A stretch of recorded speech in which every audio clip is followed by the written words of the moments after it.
profound and wondrous Dharma is rarely encountered even in 100,000,000 kalpas.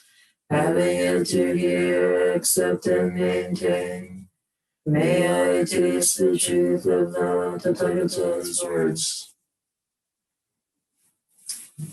Good morning.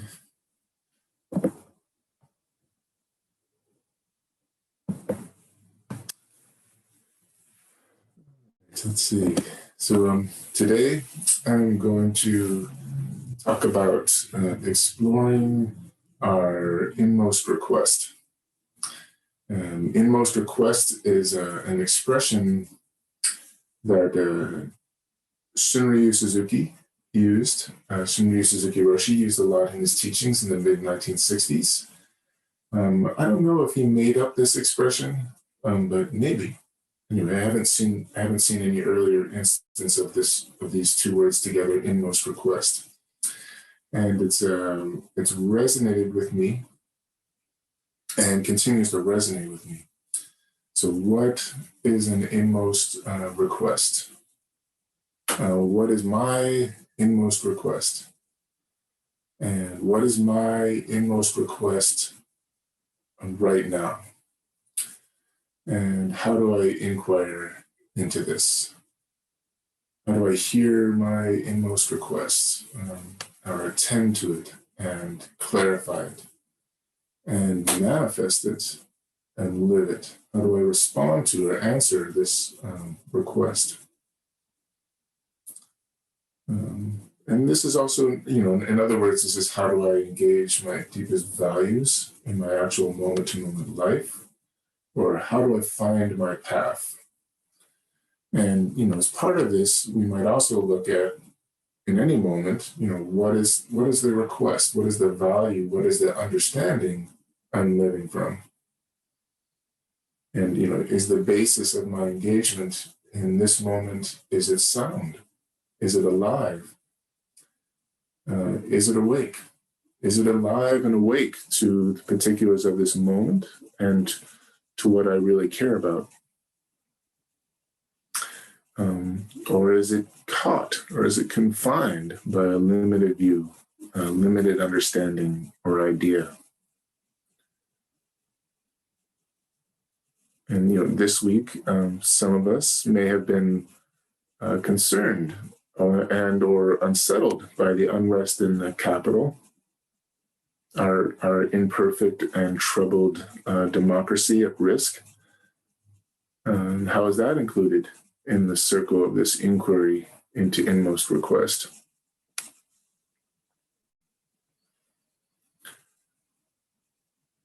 When I was training at Tassajara, we would recite admonitions at the beginning of every session, every meditation intensive. We usually have like one a month, a 5, 7, or 10-day session.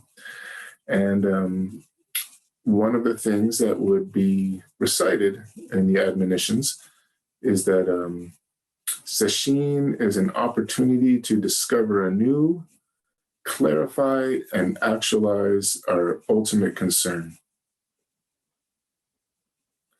And I feel like a nice connection between ultimate concern and inmost request.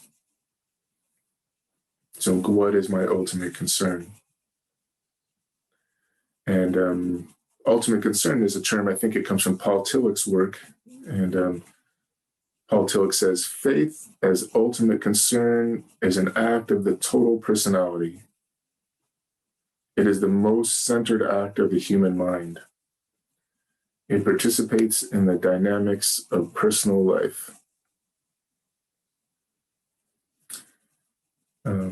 Another phrase I heard in Suzuki Roshi is, what is the pure most concerning point?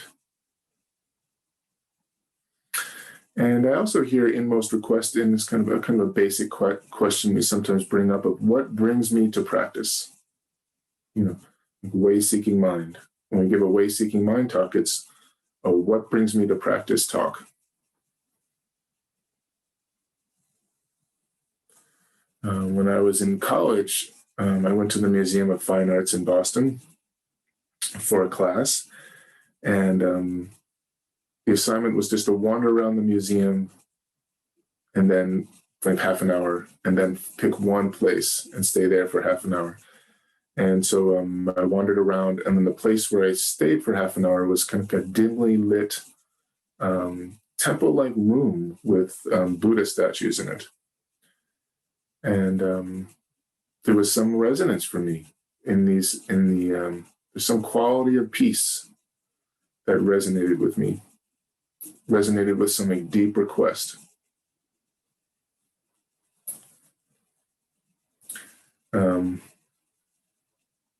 Over that whole year, that was my last year of college, I had been reading a lot of kind of spiritual books and sort of making my own kind of personal, I mean, right now I would call it Zen Sufi mystical neuroscience.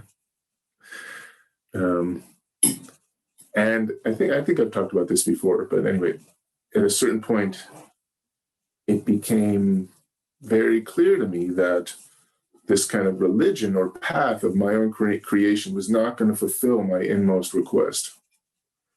What the actual request was for a mirror that would reflect more than my own thinking, more than my inclinations, a path that would open up beyond my ideas of myself or my path. And so I had this kind of deep request to put myself into a practice, into a tradition, and a tradition that would draw forth a life that wasn't bounded by what I could frame or understand or grasp.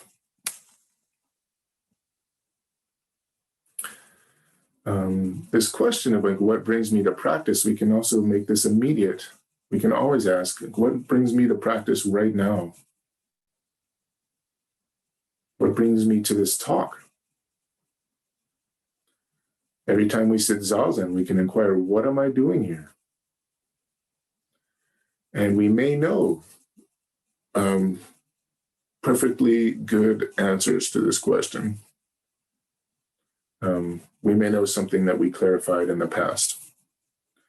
But how does this question live right now, in this moment? What is the answer? What is the response in this moment to what am I doing here? And how do we let our practice, allow our practice in each moment to flow from the inmost request in this moment, and not something we remember or know or do out of habit or because we're supposed to, but something alive right now. So what actually draws me to practice in this moment? What draws me into engagement? And I feel as I allow this inquiry to become deeper, I find myself more and more deeply drawn. And so this is an inquiry to empower each of us to live from our inmost request.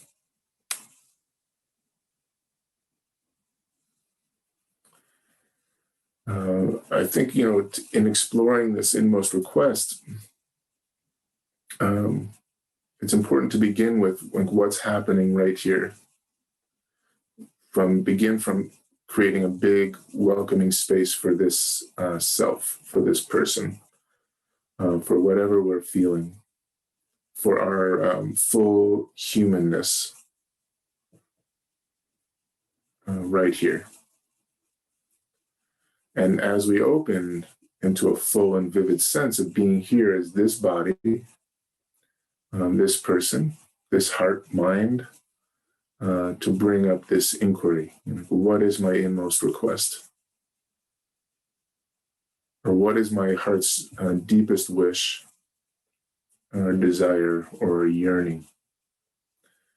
And to be open to whatever comes up in response to this inquiry, and to not rely on thinking or conceptual grasping, but invite a process of discovery. that is kind of interested in opening to something true and alive right here. What is my deepest value right here? Or what is my core vow? What is the center of my practice? And in this inquiry, on one hand, I think we don't need to worry about getting it right. And on the other, it's okay to engage some questioning or some critical engagement in this inquiry into our inmost request. And that kind of being critical or being questioning is in this process can itself be an expression of our inmost request.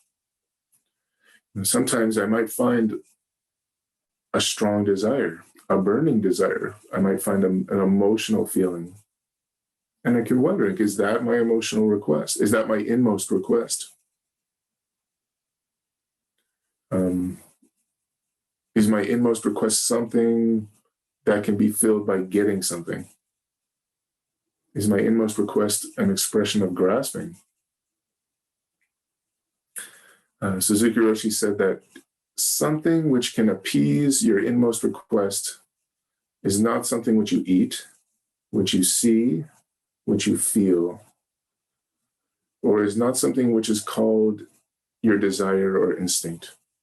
We don't know what it is, but we have some deep request, and this request is very, very deep, and everyone has this kind of request.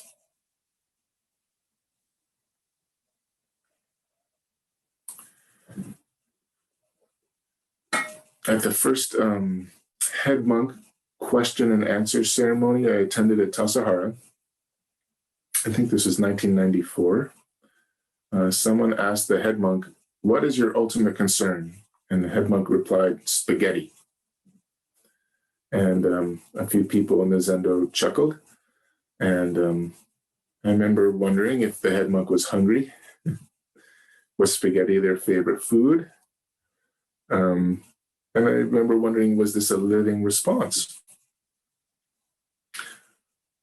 And and we could wonder, well, maybe spaghetti was this emblematic meal of their childhood, and in that moment, it manifested as this expression of home, and some return to home, connected with some return to our true nature. Or maybe the head monk was responding to something overly serious in the questioner. So maybe the head monk was disrupting a grasping mind. Suzuki Roshi also said, when we know what is our inmost request, then all the things you eat and all the things you do or see will appease your inmost request.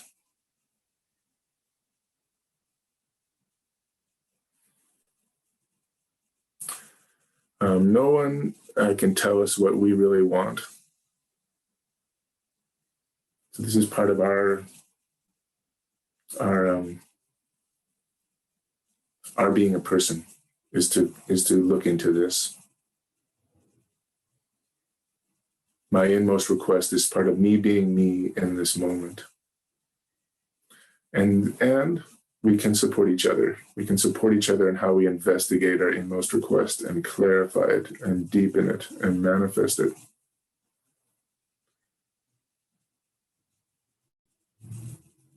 And I think we can develop small ideas and get involved with small ideas of our inmost request. And that's part of why I feel, or I would offer, that questioning and inquiry is itself an expression of inmost request.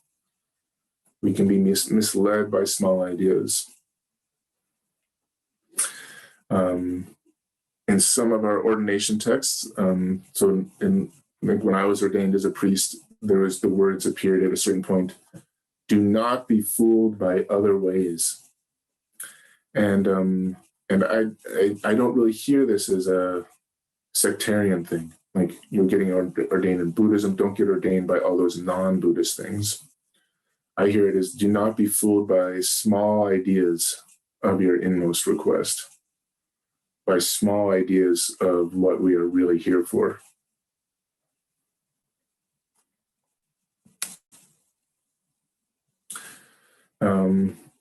Over the years, as I've engaged in inquiring into my inmost request, I've seen various things kind of come up. So it's like to be free, to be completely awake,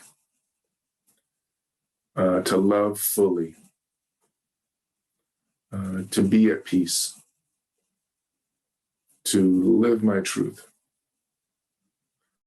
the liberation of all beings from suffering, to live fully, to completely be myself, to fully belong,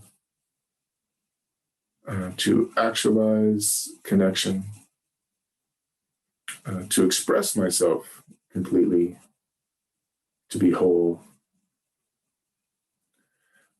I might find what brought me to practice a spark of interest in awakening, a spark of interest in another path through life, or just a vague sense that something doesn't feel right, or a really vivid sense of being unfulfilled. And I might find that what I want to know is, what do I want? Because what I want is unclear. What I really want is either forgotten or obscured or unsupported. Depending on our conditioning, it might be fearful or painful to be in touch with what I want. And I might find words, but I might not find words. I might find an impulse or a will or a gesture or a pattern of movement, or some urge to actualize connection, or just a will to listen, or a will just to say something.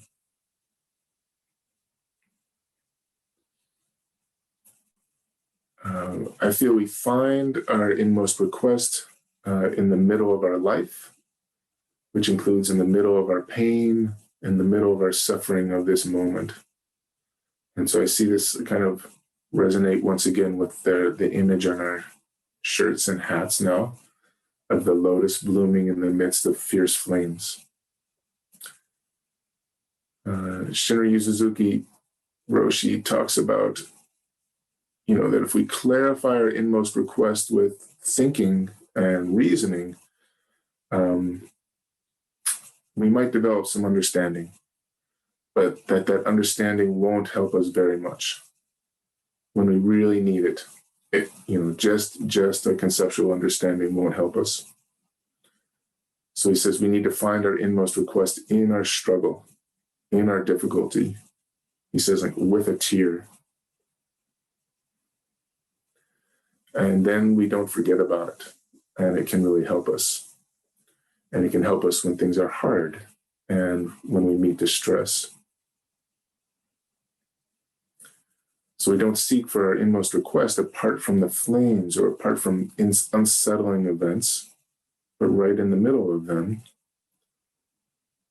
And we open to our inmost request when we're vulnerable and welcoming and allowing the hard or closed or defended places to soften, like with a tear.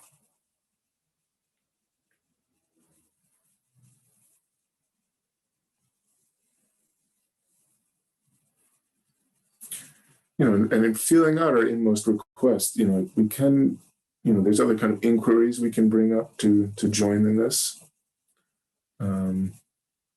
One is, what would I not regret?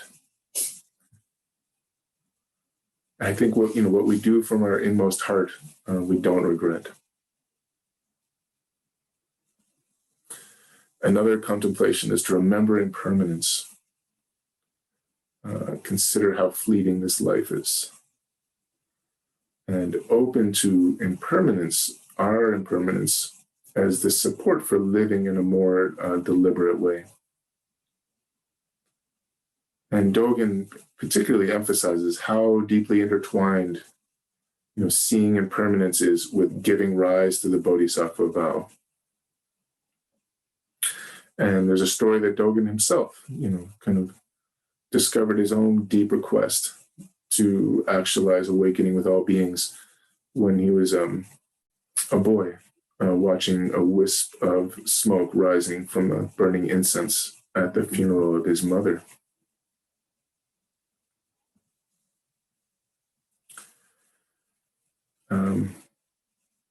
One point I want to particularly emphasize is that in this inquiry into inmost request or ultimate concern, that we're not looking for a final answer or a fixed resolution, but connecting to something alive.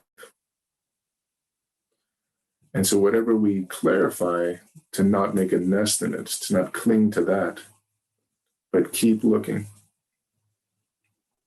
I think sometimes our inmost request might look the same over many moments, but there might also be times where it cascades through many things.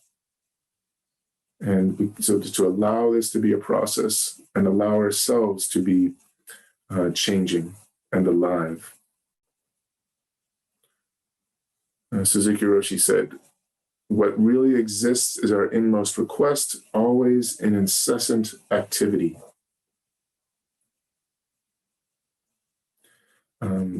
So our inmost request, we could also say it's our true nature. Our inmost request is a Buddha nature. But not a static thing, not even a changing thing, but incessant activity. Suzuki Roshi also said it in this section of the talk, wisdom seeking for wisdom.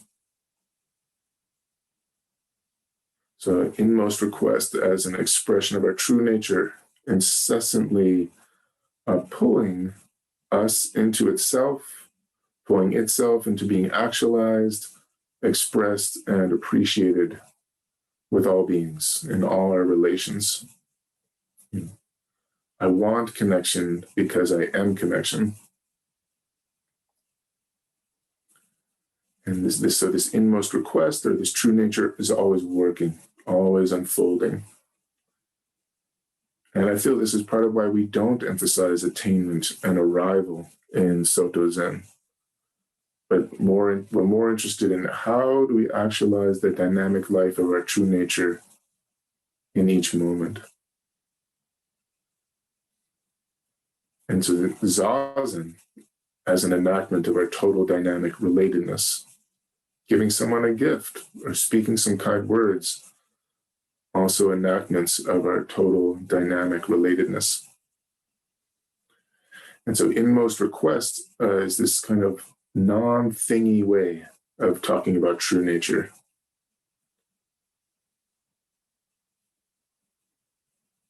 Or talking about like, how does ultimate truth live in a sentient being?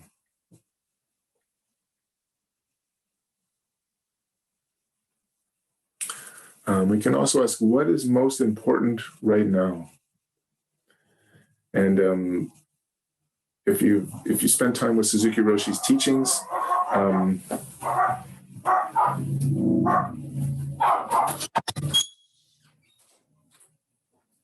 the neighbor is coming for a visit with Lola. Suzuki Roshi would often use the phrase, the most important thing, or the most important point. And I did a search, and he used these phrases 176 times in the collection of his transcribed talks. And I'm going to read some examples. The most important point is not to be one-sided. The most important point is to acknowledge exactly what is Buddha nature. The most important thing is to express our true nature in the most simple way, in the most adequate way, and to appreciate true nature in the smallest existence. The most important thing is to do something from the bottom of our heart. The most important thing is the way-seeking mind, or our sincerity, or constant effort. The most important thing is to practice Zazen in its true sense. The most important point is to find your place in its widest sense. The most important point is straightforwardness. The most important point is selflessness. The most important point in our practice is to have right effort. The most important thing is to have a more flexible mind. The most important thing is to be completely involved in what you are doing. The most important thing is to have a big mind and to accept things in your practice. The most important point is to become one with others, to be kind, and to have a warm feeling for others. The most important thing is to confront with yourself and to be yourself. So actually there's a whole bunch more and I love lists. I have to restrain myself when it comes to lists. So as we hear these, maybe we can feel how they're all facets or strands of one thing, or one big point, or one living moment of practice. And also they are varied. There are many most important things. And this enacts in the incessant activity of inmost request. It enacts our true nature always working.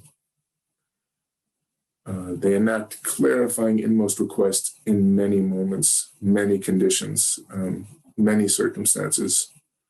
And these may speak to us in different ways and different times. And so practice is not just one thing or just one gesture. So I have one more from Suzuki Roshi. He also said, the most important thing is to find what is the most important thing, which I think is this really beautiful expression of inquiring into inmost request. And then I'd like to add, the most important thing is to not stop finding what is the most important thing, even after we find what is the most important thing. And so this is how we take care of the life of our inmost request and the life of our practice, to connect with the living center of it in each moment. And then I think our practice, the more deeply we feel this, the more deeply we're encouraged by our practice. And to allow this to be particular to this person and this moment. So our true nature is universal and all-embracing. And even so, like how it manifests through me here is particular to me here. The request, the expression, the dynamic life is always unfolding and particular to each person, each moment. So Suzuki Roshi, has this rephrase of an expression from Dogen: when you become you, Zen becomes Zen.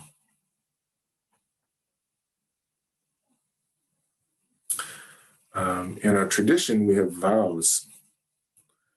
And in our formal practice, we're offered various opportunities to recite these vows.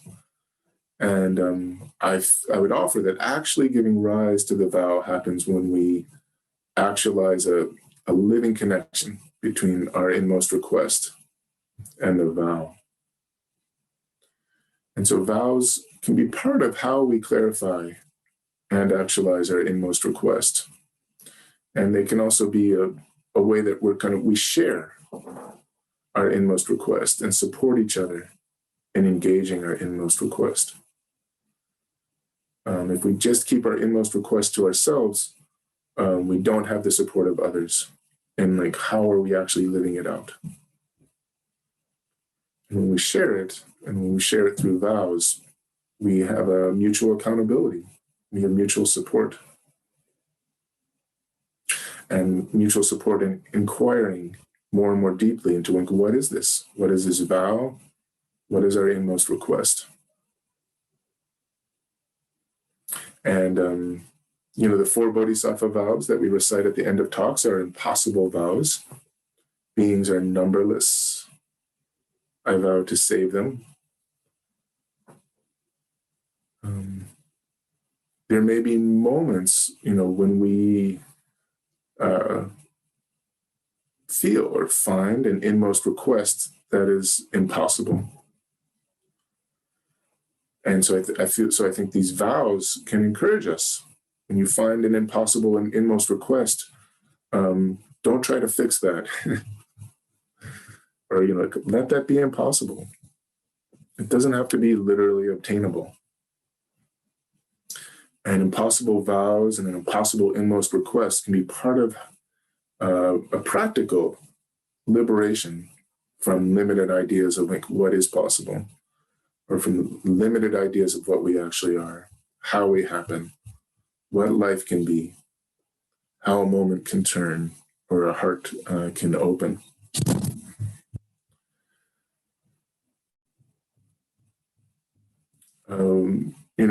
When in this phrase, inmost request,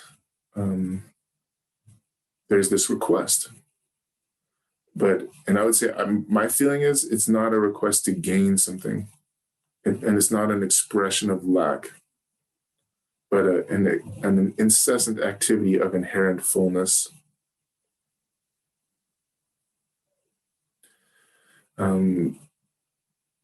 The process of opening and clarifying our inmost request can be difficult, or it can be. Sometimes it's not clear, or many times it's not clear. Sometimes, for some people.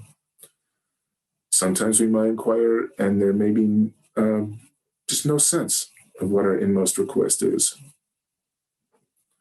and so I would offer that we can be sustained in this inquiry by the support of Sangha, our community, by the supports of our forms of practice, zazen, bowing, chanting, ritual, and so on, and also our teachings.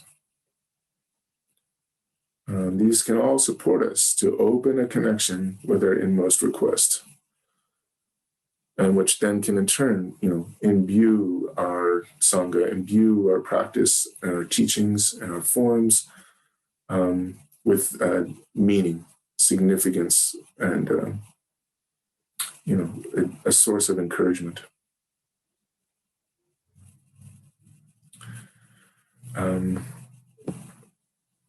In addition to our vows, I would offer that inmost request is the source of our Soto Zen precepts. And, asking to receive the precepts is part of receiving the precepts, both as a formal part of our ceremony. Our precept ceremony includes a section where the ordinees request the precepts, and it's also part of just our informal process. It's like the first step is you ask to receive the precepts.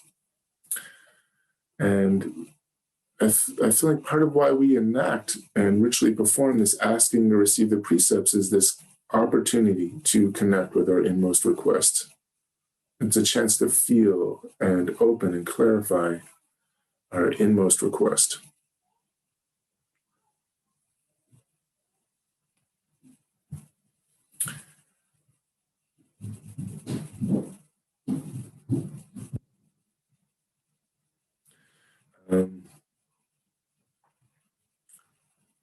The real fulfillment in our zazen is not something we get. It's the giving ourselves to zazen, the wholehearted engagement. I think that, and that's also how I feel the request. And the fulfillment is right in the request. It's not that the request comes and then we have to do something and then it gets fulfilled.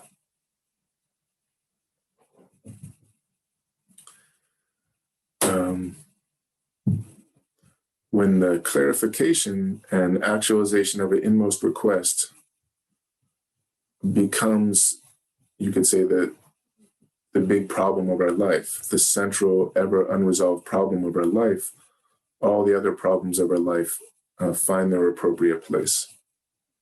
And they're not forgotten or transcended, but also they don't bury or overwhelm us. They have their place.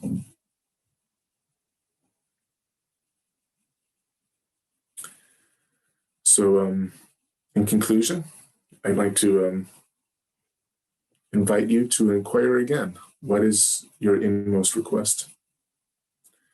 And as we inquire and open to allow a request or a vow or an aspiration to take up space, allow what you want to take up space and allow it to grow and become, and allow your life to become an embodiment of what you most deeply want, of your inmost request. Okay, thank you very much. So are there any questions or comments?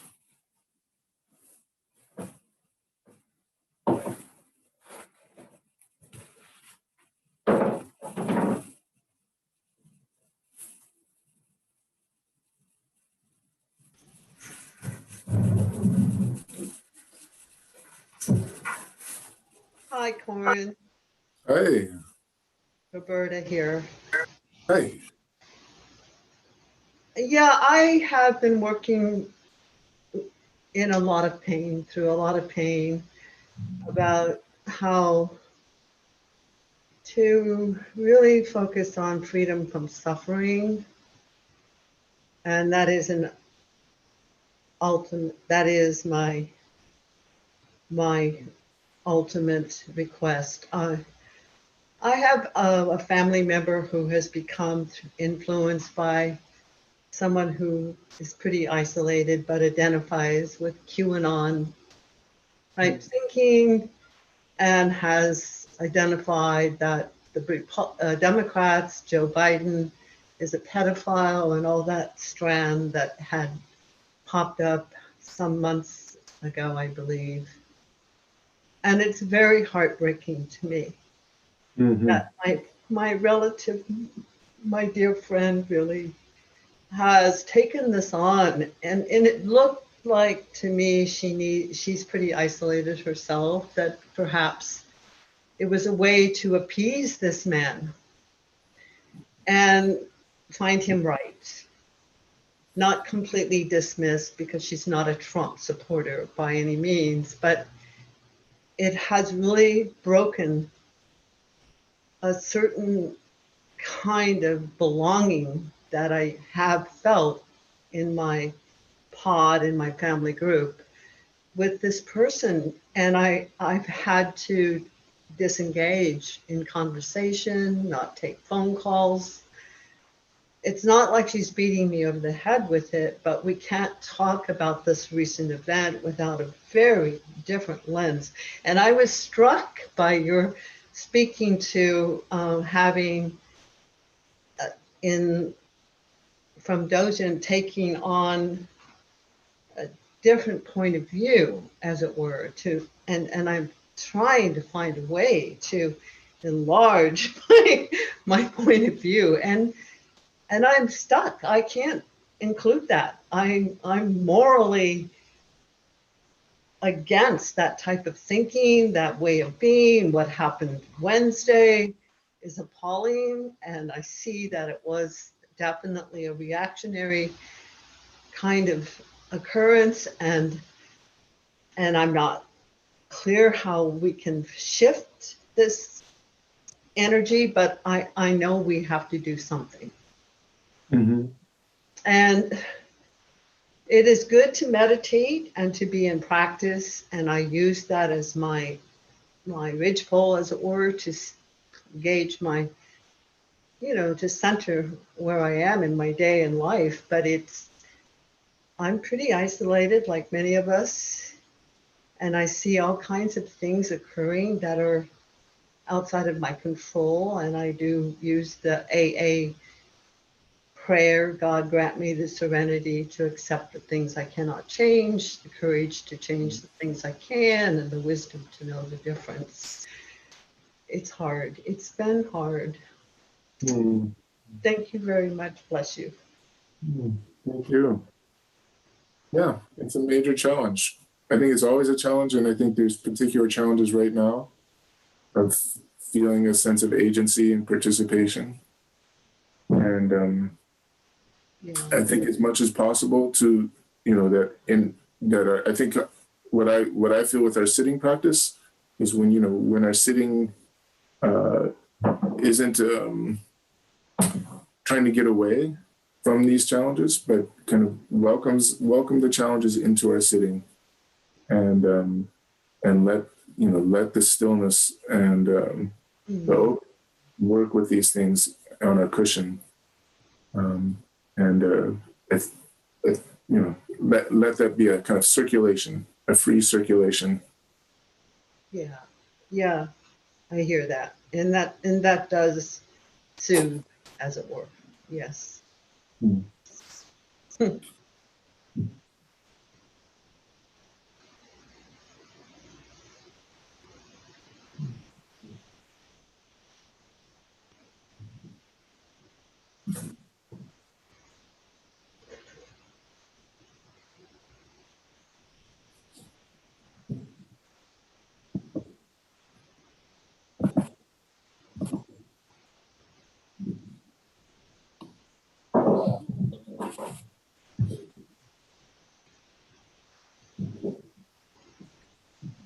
Hi. I was wondering if you expect to meet such a goal, and that goal in your life, what is it, and all that kind of thing. Can you ever expect? I mean, could anybody expect that you could ever have any hope of reaching that? And if you felt you did, what are you supposed to do beyond that point? Well, I think that's part of the reason why I think impossible vows are healthy. Because that's part of why if you set up a kind of some kind of awakening or some kind of goal of practice, what is the meaning of practice after you get that goal? Is that the end of practice, or is practice actually just a practice of being alive? And then I feel like, and then another piece of it again is this piece that that we want connection because we are connection, and so there's for me the deepest urge is not it's not really idealistic in the sense of it's not looking towards some ideal state that's really far away or unobtainable or remote, but actually it's sort of speaking to our own deluded understanding. That's sort of can you appreciate the nature of our life and get even though it's ungraspable, but can you live from an ungraspable truth rather than always living in a small graspable version of the world in our life, which is a source of fear, anxiety, and then hatred and unskillful conduct and so on, and greed and all this stuff that we do. But there is a very immediate truth of how we are that's liberated from that whole picture.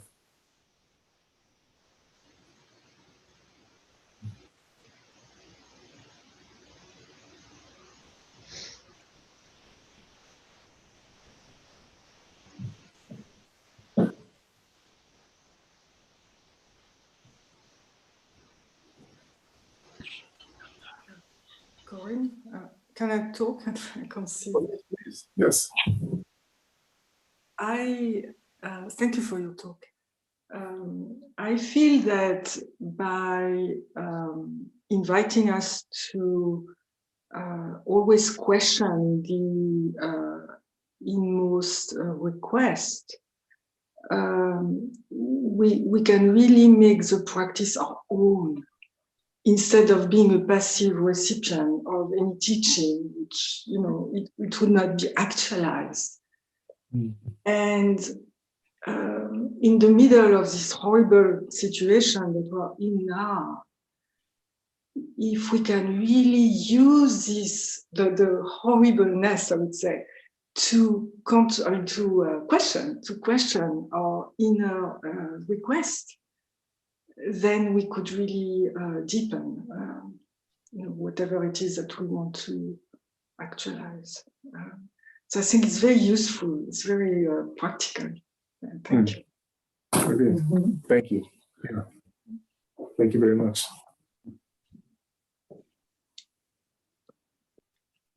Korin, Yes. hi. Thank Hi. you. Thank you so much for your talk. It was really, I suppose the idea of an inmost request is very, I don't know, beautiful or resonant with me. And it feels like an old question that keeps returning. And I think just your talk made me realize that I haven't asked it in a while. Who knows how long, but that I've been identified sort of with the milieu in which I find myself, and I've been sort of lost and bumping around.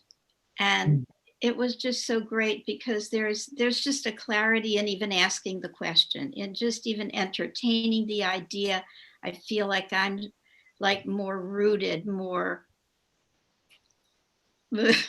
self, more this, whatever this is, coming to like just sort of reminds me of the cross, but even just a deeper place in myself. So I'm just very grateful for you and for the talk. Thank you so much. Thank you.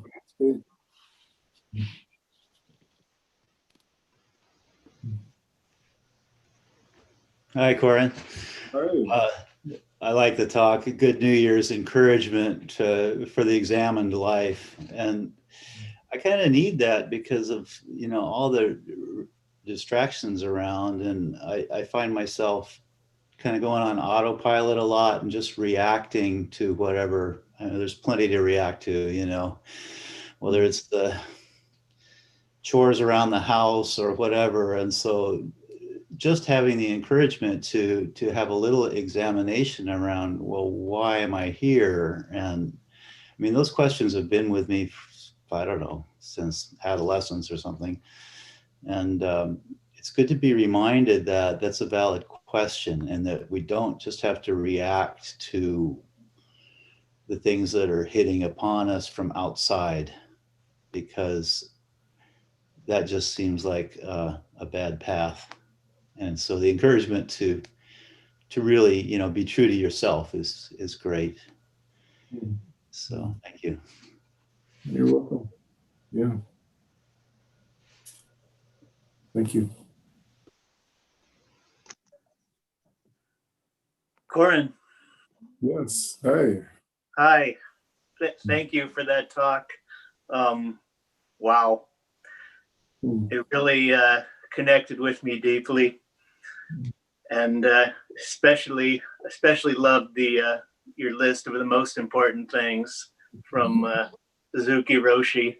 I'd love to see that list. It seems like it would make a wonderful song or poem or chant. Really great. So thank you. Okay. Thank you.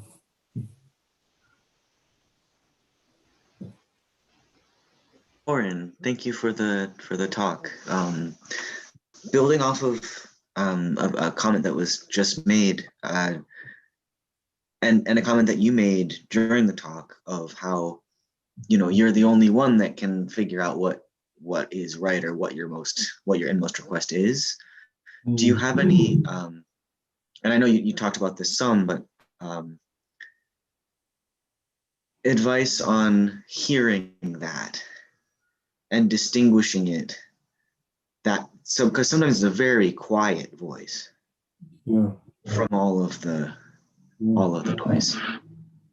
Yeah, it can be. Well, I think. Well, I think it is one of the nice things about having, if we can, have dedicated time to be quiet, to sit still, that can help us in clarifying this, because we need support.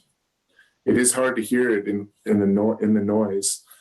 And the other thing I would say is there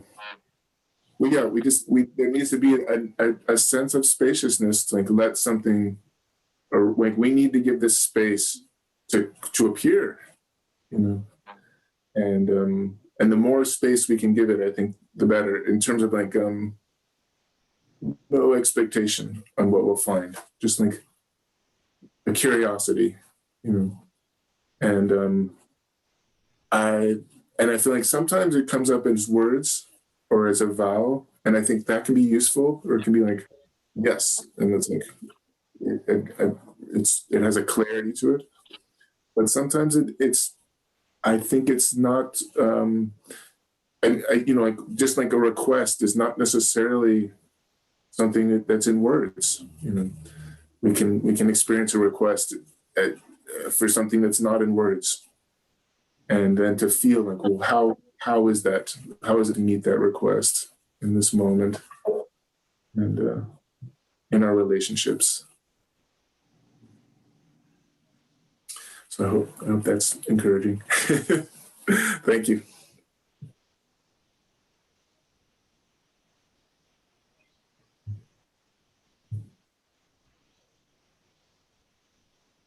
All right. Well, maybe that's pretty good. Okay, I'm going to, we can find it.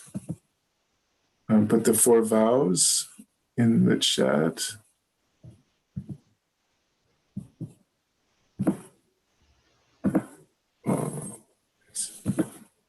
Okay. All right. 4 great bodhisattva vows. Means are numberless. I vow to be them. Delusions are inexhaustible. I vow to end them. Dharma gates are infinite. I vow to enter them. The Buddha way is boundless. I vow to realize it.